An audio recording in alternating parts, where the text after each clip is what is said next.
যেদিন আবরার ফাহাদ শহীদ হন সেদিন ভোর সকালে আমরা যখন জানতে পারি তার শহীদ হওয়ার খবর, তখন আমরা কয়েকজন জাহাঙ্গীরনগর বিশ্ববিদ্যালয়ে অবস্থান করছিলাম। সে সময় আমরা যোগাযোগ করা শুরু করি সবার সাথে যে এই ঘটনার একটা প্রতিবাদ করা প্রয়োজন। তখন একটা গুমট পরিস্থিতি বিরাজ করছিল। অনেকেই সন্দিহান ছিলেন যে এই ঘটনার প্রতিবাদ করবেন কিনা।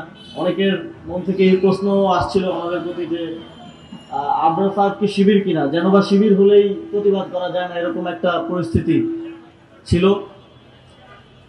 তবে সে সময় সাহসিকতার প্রথম নিদর্শন দেখিয়েছিল বুয়েটের শিক্ষার্থীরা।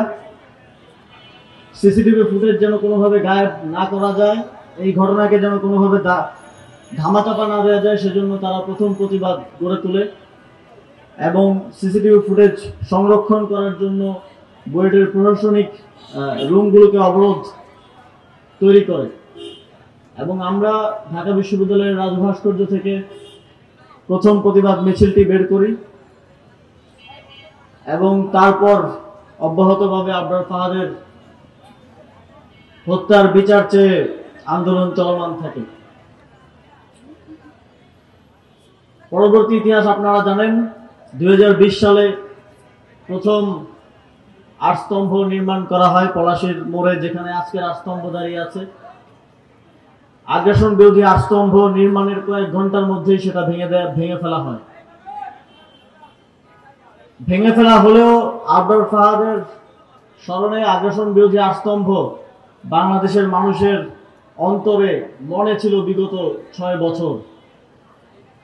সেই আটস্তম্ভকে আবারও আমরা সেই একই জায়গায় প্রতিষ্ঠা করার উদ্যোগ নিয়েছি এবং সেটি আজকে উদ্বোধন হওয়ার মাধ্যমে বাস্তবায়িত হয়েছে।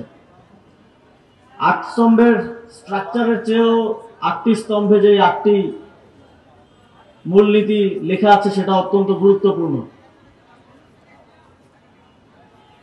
সেই মূলনীতিগুলো হচ্ছে সার্বভৌমত্ব, গণতন্ত্র, গণপ্রতিরক্ষা, সাম্প্রদায়িক সম্প্রীতি, অর্থনৈতিক স্বনির্ভরতা, দেশীয় শিল্প, কৃষি ও নদী বন বন্দর রক্ষা, সাংস্কৃতিক স্বাধীনতা এবং মানবিক মর্যাদা।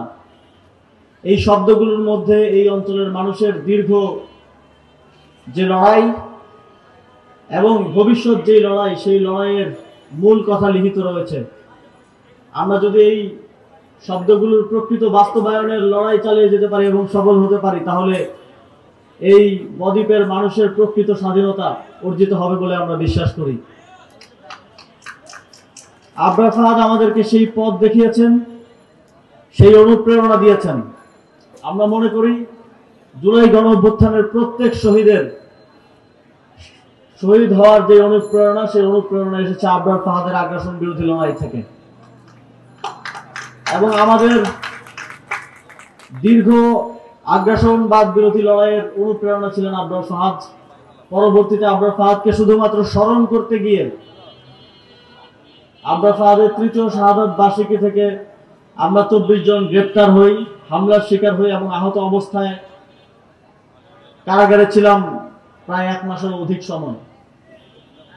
ফ্যাসিবাদের আমাদের উপরে এই আক্রমণ, আগ্রাসন আমাদেরকে, আবরার ফাহাদদেরকে আরো বেশি অন্তরে ধারণ করার সাহস এবং শক্তি জুগিয়েছে।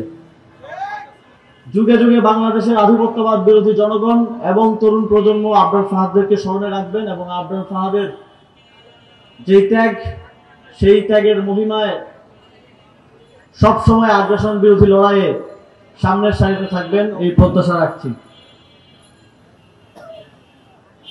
বন্ধুগণ,